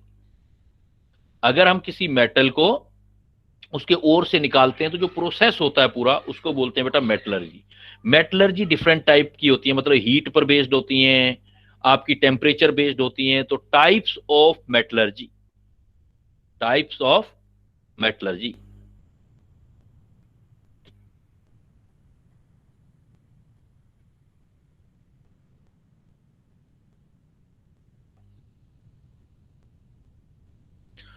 Types of metallurgy में मैं कुछ टाइप्स लिख रहा हूं। जैसे फर्स्ट देखो, इलेक्ट्रोमेटलर्जी, मतलब जिसमें आप इलेक्ट्रोलिसिस वगैरह करके जो करते हो, तो इलेक्ट्रिसिटी पास करते हो, इलेक्ट्रिसिटी पास करके मेटलर्जी करते हो, तो electrometallurgy.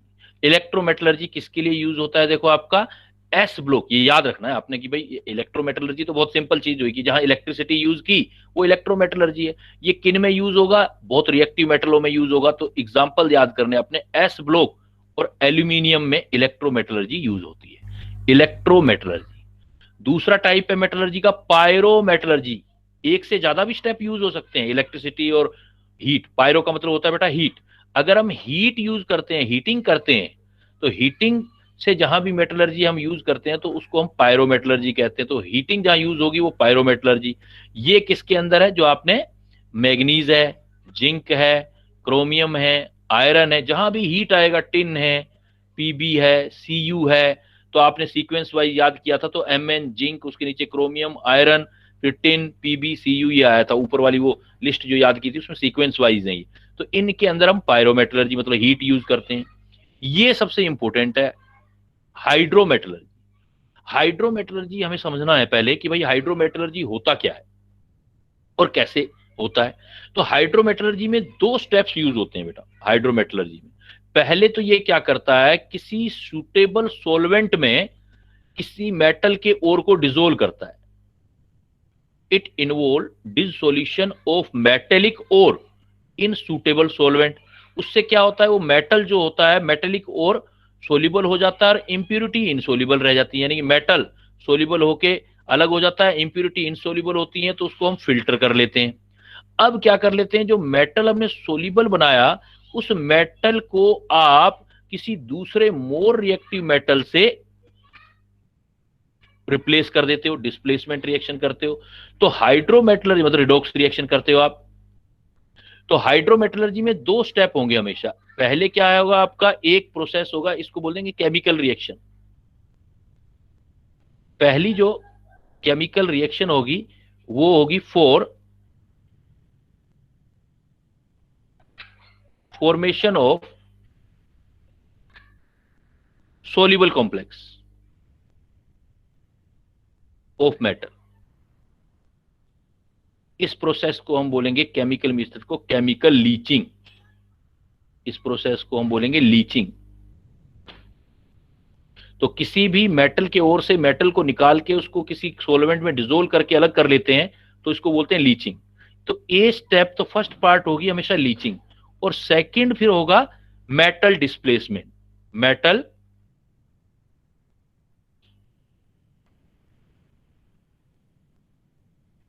displaced by other more reactive metal।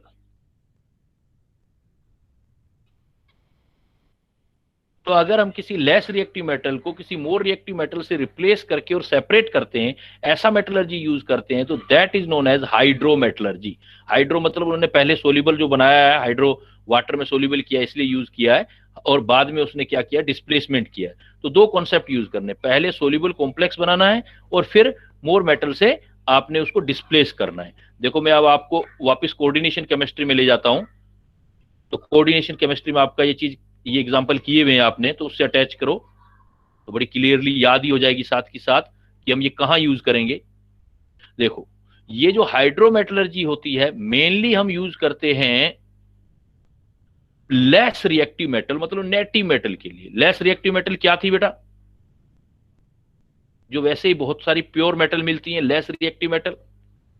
तो less reactive metal mercury gold silver. Mercury gold और सिल्वर। तो स्पेशली सिल्वर और गोल्ड यूज करोगे। सिल्वर और गोल्ड के लिए गोल्ड सिल्वर एजी और मरकरी। हाँ गोल्ड और सिल्वर के लिए हम हाइड्रोमेटलर्जी यूज करते हैं। कैसे यूज करते हैं, जैसे मान लो मैंने एक ओर लिया। अब देखो, अब आपको कोऑर्डिनेशन केमिस्ट्री पढ़ रखा है आपने, तो आपको याद होगा कि Ag या Au +1 ऑक्सीडेशन स्टेट में कितना कोऑर्डिनेशन नंबर शो करते हैं, 2। मतलब 2 लिगेंड अटैच होते थे उनके। ये तो फिक्स है नॉलेज क्लाउड। अगर आपको कोऑर्डिनेशन केमिस्ट्री का नॉलेज क्लियर है कि जहां भी Ag 1 ऑक्सीडेशन स्टेट में होगा या Au 1 ऑक्सीडेशन स्टेट में होगा तो कोऑर्डिनेशन नंबर 2 शो करेंगे, मतलब 2 लिगेंड के साथ अटैच होंगे। तो हम क्या करते हैं, जैसे हमारे पास ये कोई ओर है, सिल्वर का ओर। अब रिएक्शन रटनी पड़ेंगे, देखो कैसे याद हो जाएगी। अगर ओर है आपके पास Ag2S, अब ये तो नाम याद ही करना पड़ेगा, जैसे अभी मैंने बताया था। Ag2S ओर को क्या बोलते हो आप, क्या नाम होता है इसका, अर्जेंट टाइट ओर। अर्जेंट टाइट ओर, ये तो फार्मूले याद ही करने होंगे। सपोज हाँ अर्जेंटाइट, Ag से याद रखना, Ag है, अर्जेंटम बोलते हैं। अर्जेंटाइट और Ag2S है। अब ये जब और होगा तो इसमें इंप्योरिटी वगैरह कुछ बहुत सारी चीजें होंगी। आप क्या करो, इस Ag2S का एक काम करो, Ag2S की सोडियम साइनाइड के साथ रिएक्शन करवा दो। सोडियम साइनाइड के साथ रिएक्शन एयर या ऑक्सीजन की प्रेजेंस में करा दो। ये याद रखना, एयर की प्रेजेंस में होती है। एयर की प्रेजेंस में हीटिंग भी कर सकते हो आप, हीट करो ऑक्सीजन की प्रेजेंस में। तो यू नो कि Ag का ऑक्सीडेशन स्टेट +1 है और साइनाइड उसके लिए लिगेंड का काम करेगा Cn नेगेटिव। तो दोनों को मिलाएंगे तो क्या फार्मूला बन जाएगा, ये देखो Ag प्लस कोऑर्डिनेशन केमिस्ट्री में करके आए हो प्लस 2Cn नेगेटिव, तो मिलाओगे तो क्या फार्मूला बन जाएगा बेटा, देखो Ag, अभी मैंने टेस्ट, का होल ये देखो पिछले टेस्ट में भी हमने ये क्वेश्चन किया था, AgCn का ट्वाइस,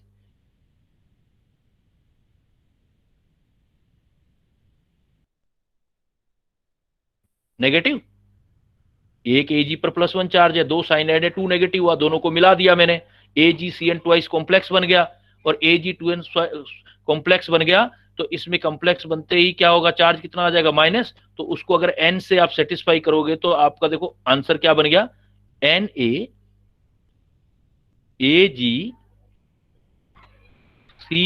ट्वाइस, और ये जो है ये सोल्यूबल कॉम्प्लेक्स बन गया। अब सिल्वर सारा का सारा सोल्यूबल कॉम्प्लेक्स में अलग हो गया और इंप्यूरिटी इनसोल्यूबल रह गई, इंप्यूरिटी जो भी बनेगी इनसोल्यूबल रहेगी।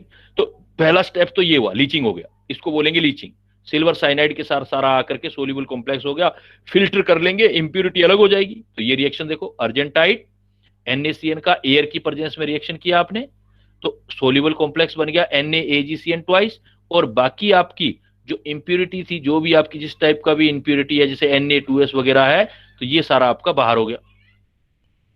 अब क्या है कि NaAgCN ट्वाइस जो बना, अब नेक्स्ट स्टेप स्टार्ट हुआ, ये तो फर्स्ट स्टेप हुआ।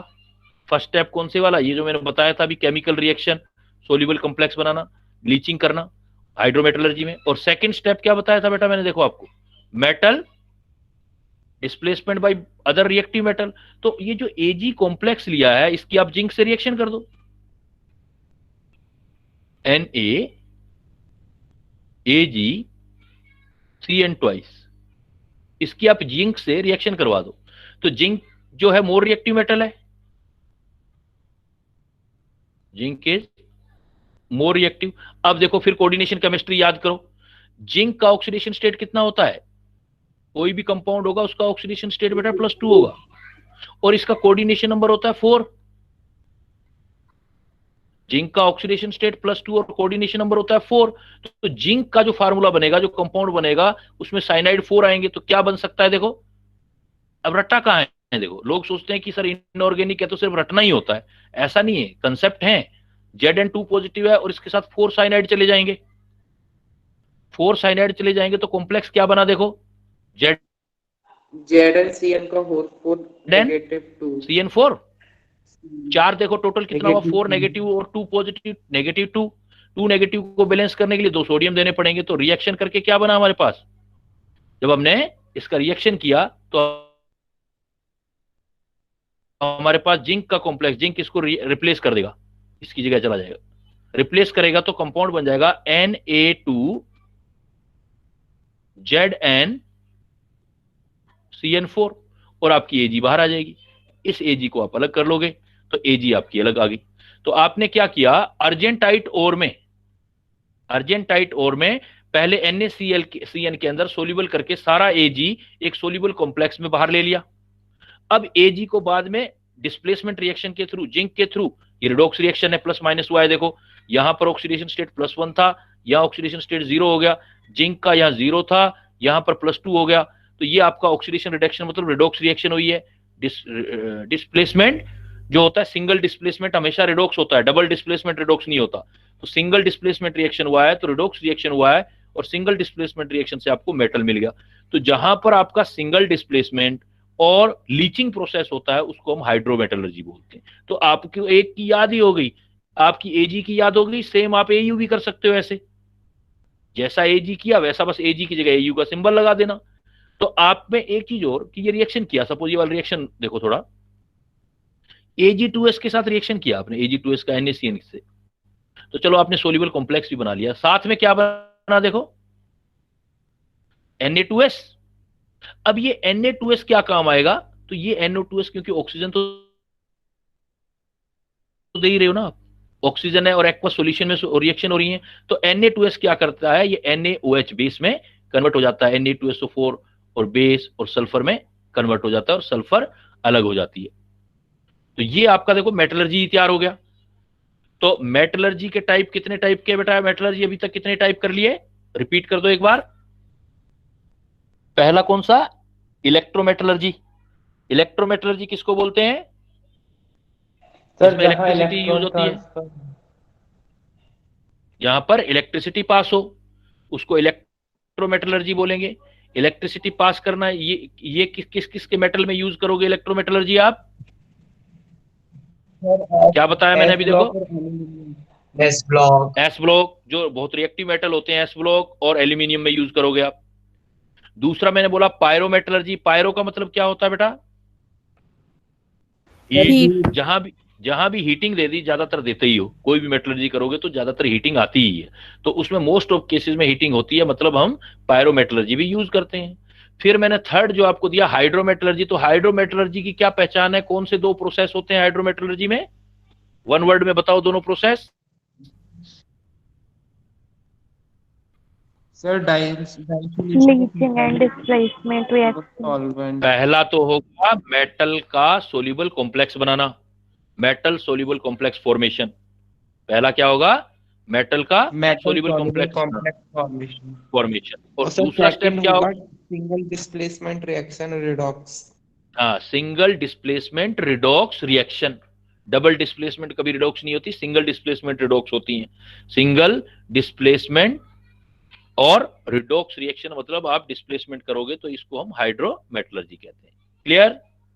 चलूं आगे बेटा? हो गया? ओके। Yes sir.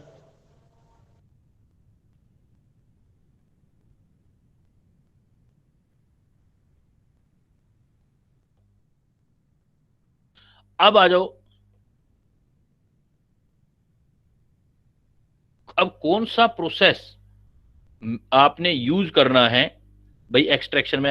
आप हो सकता है एक भी स्टेप यूज हो या सिर्फ इलेक्ट्रिसिटी यूज हो सकता है हीटिंग भी यूज हो, इलेक्ट्रिसिटी भी हो सकता है, तीनों ही यूज हो, हाइड्रोमेटलर्जी हो।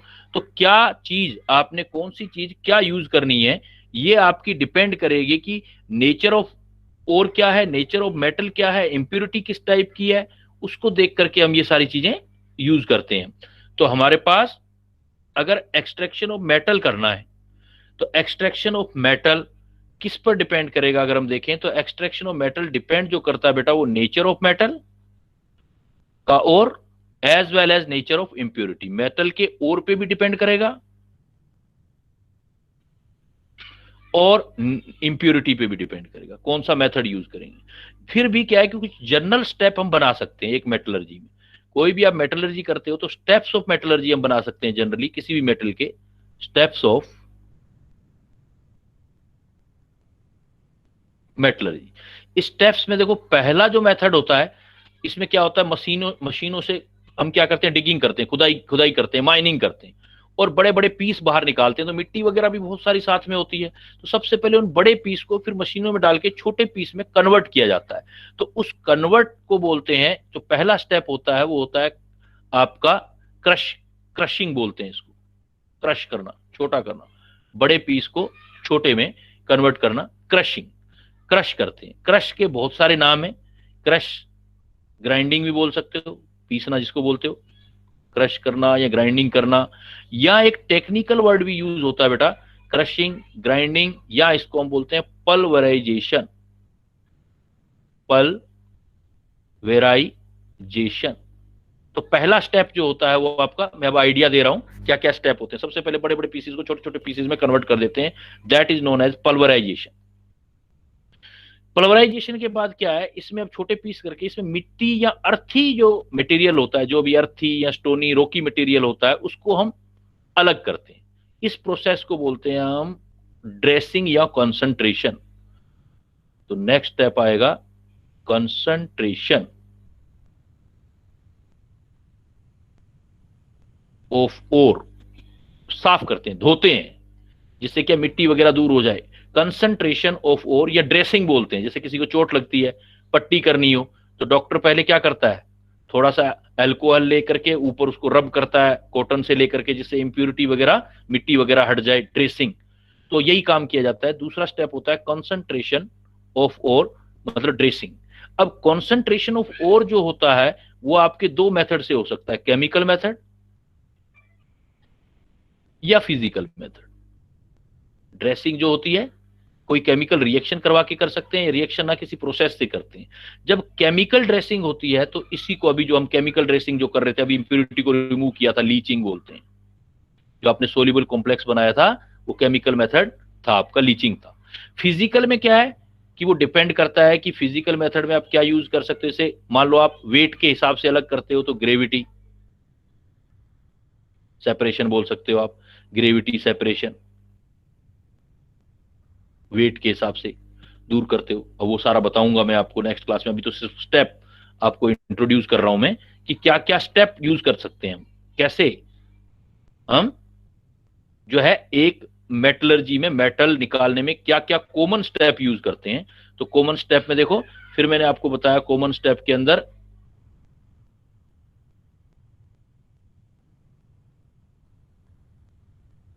तो आप क्या करोगे, ग्रेविटी से सेपरेशन कर सकते हो।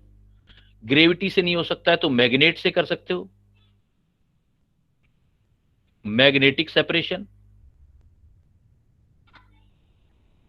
या एक स्पेशल टेक्निक यूज करोगे जिसको आप फ्रोथ फ्लोटेशन प्रोसेस बोलोगे। सर वॉइस ब्रेक हो रही है। फ्रोथ फ्लोटेशन, बेटा मुझे तो नहीं लग रहा इधर से आपका, देखो इश्यू देखो कोई नेटवर्क का ना हो। फ्रोथ फ्लोटेशन प्रोसेस होता है। तो पहला स्टेप क्या किया आपने, क्रशिंग या ग्राइंडिंग या पल्वराइजेशन। फिर आपने क्या किया, ड्रेसिंग या कंसंट्रेशन ऑफ ओर। ड्रेसिंग या कंसंट्रेशन ऑफ किस मेथड से कर सकते हो, केमिकल या फिजिकल से। केमिकल क्या हो सकता है, इस प्रोसेस को क्या नाम दोगे, लीचिंग, केमिकल प्रोसेस। और फिजिकल प्रोसेस होगा तो क्या क्या हो सकते हैं फिजिकल, ग्रेविटी बेस हो सकता है, मैग्नेटिक बेस हो सकता है, या फ्रोथ फ्लोटेशन, एक स्पेशल प्रोसेस यूज करेंगे, फ्रोथ फ्लोटेशन प्रोसेस हो सकता है। जब ऐसा हो गया, इंप्योरिटी वगैरह आपने बेटा रिमूव कर दी, तो थर्ड आएगा आपका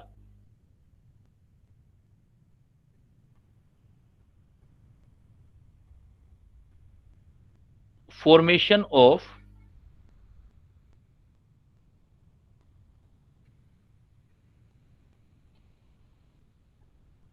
oxide of metal from ore. Formation of oxide of metal, जो ओर के अंदर मेटल पड़ा है उसका ऑक्साइड फॉर्म बनाएंगे, यानी कि ऑक्सीडेशन प्रोसेस होगा ये, मेटल का ऑक्सीडेशन होगा। और मेटल का ऑक्सीडेशन फिर हम दो टाइप से कर पाएंगे, उनको डिटेल फिर पढ़ेंगे हम। एक बोलते हैं हम कैल्सिनेशन, एक बोलते हैं रोस्टिंग। भाई रोस्ट करना, भूनना क्या होता है, जब एयर की प्रेजेंस में हम किसी चीज को गर्म करते हैं तो रोस्टिंग, विदाउट एयर करते हैं, सिर्फ गर्म करते हैं तो उसको हम बोलते हैं कैल्सिनेशन। तो ऑक्सीडेशन में हम इनमें से कोई टेक्निक यूज करेंगे, कैल्सिनेशन या roasting.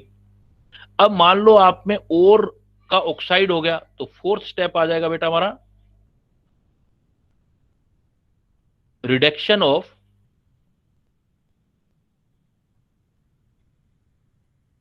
Metal, reduction of metal oxide into metal.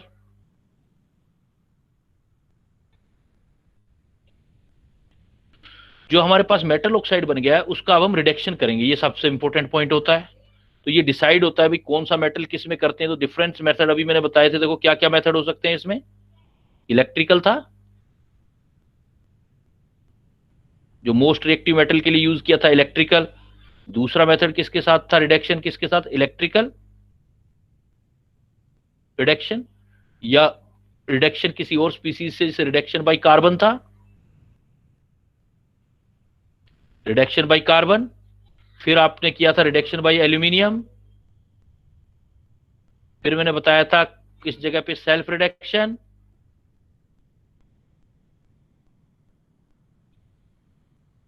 और हाइड्रोमेटलर्जी।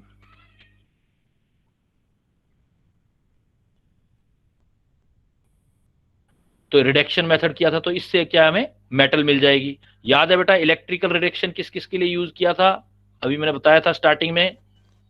इलेक्ट्रिकल रिडक्शन बता सकते, एल्यूमिनियम।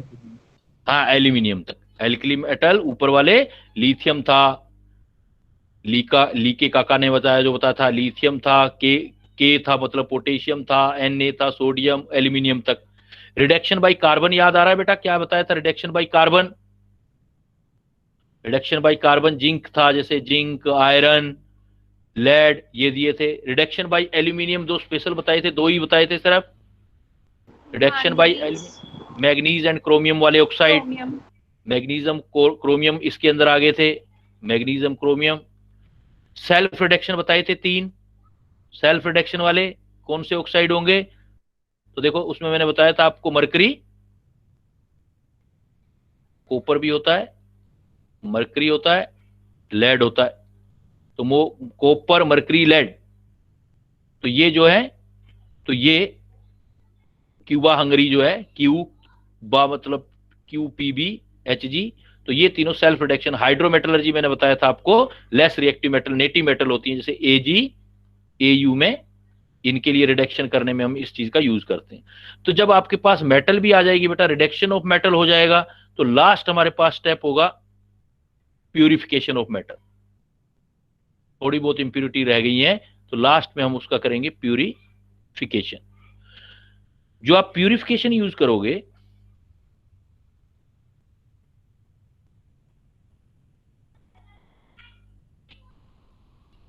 लास्ट आप यूज करोगे प्यूरिफिकेशन।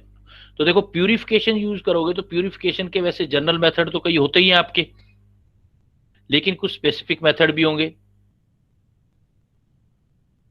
प्यूरिफिकेशन। तो प्यूरिफिकेशन हम किस किस मेथड से करेंगे? जैसे कुछ तो जनरल हैं, जैसे किसी को हम बॉईल करके अलग करते हैं तो डिस्टिलेशन, किसी को हम ठंडा करके अगर हम करते हैं तो हमारा ये डिस्टिलेशन हो गया, और उसको क्या बोलते हैं, लिक्वेशन, क्रिस्टलाइजेशन, कुछ तो जनरल मेथड। इलेक्ट्रो तो है ही, इलेक्ट्रिकल प्यूरिफिकेशन, इलेक्ट्रोलिसिस, और कुछ जो होंगे हम स्पेशल किसी स्पेशल मेटल के लिए करेंगे। उसमें कुछ नाम मैं लिख रहा हूं, जैसे नाम आएगा आपका zone refining method, zone refining. Zone refining को हम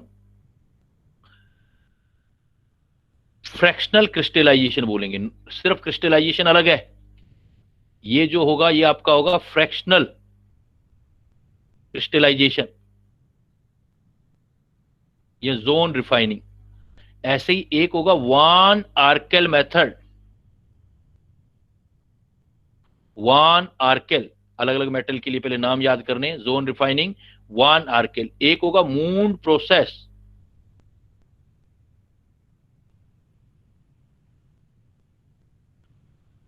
फिर कुछ होंगे ऑक्सीडेशन वाले, ऑक्सीडेशन अगेन आएगा आपका, ऑक्सीडेशन। ऑक्सीडेशन में जो आपके आएंगे,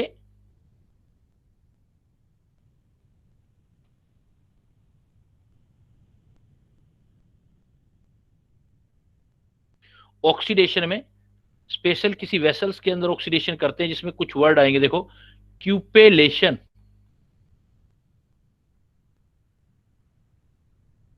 ऐसा कोई, बेसेमराइजेशन,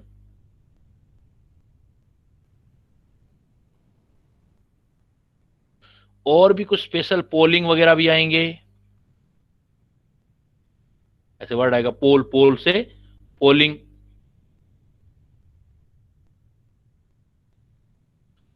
तो ये सारे मेथड होंगे, और जब ये सब हो जाएगा तो लास्ट में आप उसका एलॉय भी बना सकते हो मेटल का। तो एक मेटल के ओर से, मेटल के ओर से मेटल तक पहुंचने में स्टेप्स देखो क्या हुआ। सबसे पहला स्टेप जो हुआ उसको क्या नाम दिया था हमने? जो ओर लेते हो, ओर को उठा करके आप ग्राइंडिंग करते हो, जिसको पल्वराइजेशन बोलते हैं। ग्राइंडिंग के बाद क्या करते हो, उसमें जो अर्थी इंप्योरिटी होती है उनको रिमूव करने के लिए सेकंड स्टेप होता है कॉन्सेंट्रेशन, जिसको ड्रेसिंग भी बोलते हो। जो कॉन्सेंट्रेशन या जो ड्रेसिंग है, कॉन्सेंट्रेशन या ड्रेसिंग है, वो डिफरेंट टाइप की के मेथड से हो सकती है, केमिकल मेथड से हो सकती है, फिजिकल से हो सकती है। केमिकल मेथड को केमिकल रिएक्शन करवा के लीचिंग बोलते हैं, सोल्यूबल फॉर्मेशन कॉम्प्लेक्स करते हैं, हाइड्रोमेटलर्जी वाला पहला पॉइंट। और फिजिकल मेथड में कोई भी आप ग्रेविटी से अलग कर सकते हो, मैग्नेटिक सेपरेशन कर सकते हो, फोर्स फ्लोटेशन कर सकते हो। इसके बाद आता है जो ओर जो होता है, उसमें जो मेटल है उसका ऑक्साइड बनाया जाता है, मतलब ऑक्सीडेशन करते हैं, सारे के सारे मेटल को एज ए ऑक्साइड हम सेपरेट कर लेते हैं, तो वो हमारे पास ऑक्सीडेशन आ जाता है। ऑक्सीडेशन करने के दो तरीके हैं, एक होगा कैल्सिनेशन और एक होगा रोस्टिंग। जब मेटल ऑक्साइड आपको मिल गया तो अब ऑक्सीजन को हटाना है, आपने रिमूव करना है। ऑक्सीजन को हटाना रिडक्शन होता है, reduction of metal oxide into metal, oxygen हटा दो मेटल मिल जाएगी। लेकिन ये रिडक्शन आप अलग अलग मेटल के लिए अलग अलग तरीके से करते हो। इलेक्ट्रिकल रिडक्शन हो सकता है, कार्बन से हो सकता है रिडक्शन, एल्यूमिनियम से रिडक्शन हो सकता है, सेल्फ रिडक्शन हो सकता है, हाइड्रोमेटलर्जी मतलब रिडॉक्स वाली रिएक्शन से रिडक्शन हो सकता है। और जब मेटल मिल जाए तो मेटल मिलने के बाद लास्ट स्टेप होता है उसका प्यूरिफिकेशन। प्यूरिफिकेशन के फिर बहुत सारे तरीके हैं, जैसे डिस्टिलेशन है। अब कौन सा किस पर डिपेंड करेगा वो अब नेक्स्ट में अब डिटेल पढ़ाऊंगा, तो ये तो एक आउटलाइन हो गया। तो इस टाइप से पूरा मेटलर्जी होता है। तो डिस्टिलेशन हो सकता है, लिक्वेशन हो सकता है, क्रिस्टलाइजेशन हो सकता है, इलेक्ट्रोलिसिस हो सकता है, स्पेशल नाम वाले हैं कुछ, zone refining method. Zone refining को एक नाम और देते हैं फ्रैक्शनल क्रिस्टलाइजेशन, वान आर्केल मेथड, मोन्ड प्रोसेस, कोई ऑक्सीडेशन प्रोसेस, ऑक्सीडेशन में क्यूपेलेशन, बेसिमराइजेशन, पोलिंग एटसेट्रा, ऐसे कुछ हमारे पॉइंट्स आएंगे। तो अब मुझे जो है इस पॉइंट में जल्दी से मुझे रिपीट कर दो कि एक जो बेसिक मेटलर्जी प्रोसेस होता है उसमें क्या क्या स्टेप होते हैं और कौन कौन से होते हैं, जिससे कि नेक्स्ट टाइम में हम करें तो डिटेल बढ़ते जाएं। सबसे पहले क्या करना होगा? क्रशिंग और ग्राइंडिंग। क्रशिंग और ग्राइंडिंग। क्रशिंग और ग्राइंडिंग का एक स्पेशल नाम बताया था मैंने आपको, पल्वराइजेशन। पल्वराइजेशन। ठीक है, फिर बताओ बेटा नेक्स्ट स्टेप क्या यूज करोगे? कंसंट्रेशन ऑफ ओर और ड्रेसिंग। कंसंट्रेशन या ड्रेसिंग ऑफ ओर। ड्रेसिंग या कंसंट्रेशन के क्या क्या तरीके हो सकते हैं?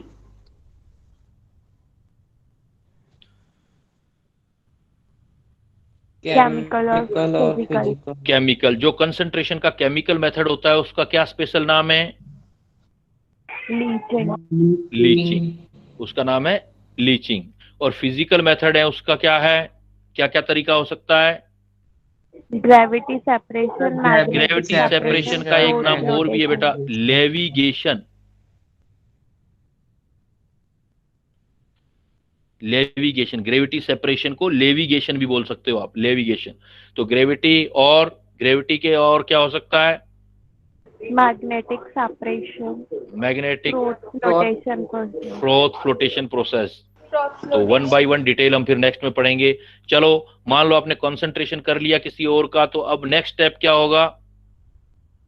Oxide of metal. ऑक्साइड बना लोगे मेटल का। ऑक्साइड बनाओगे तो मतलब ऑक्सीडेशन करोगे। ऑक्सीडेशन किस किस तरीके से किया जा सकता है? Roasting and calcination. Roasting and calcination, I think 10th में भी होता था, ये कई चीजें हैं। फिर आपका देखो इसके जब ऑक्सीडेशन ऑफ मेटल हो गया तो अब क्या होगा? Last step, main step, reduction. मतलब ऑक्सीजन को हटाना होगा तो मेटल मिल जाएगी। और रिडक्शन इसीलिए मैंने स्टार्ट ही रिडक्शन के मेथड से करवाया था आपको, जो टेबल बताई थी। रिडक्शन किस किस के थ्रू किया जा सकता है? इलेक्ट्रिकल मेथड, इलेक्ट्रिसिटी से, कार्बन से, एल्यूमिनियम से, सेल्फ हाइड्रोमेटलर्जी से। क्लियर? और अब मान लो मेटल हमें मिल भी गई तो कुछ ना कुछ इंप्योरिटी रहेगी, तो उसको आपको अलग करना होगा। उस स्टेप को क्या बोलोगे? प्योरिफिकेशन। प्योरिफिकेशन, या इसको रिफाइनिंग भी बोलते हैं, रिफाइनिंग।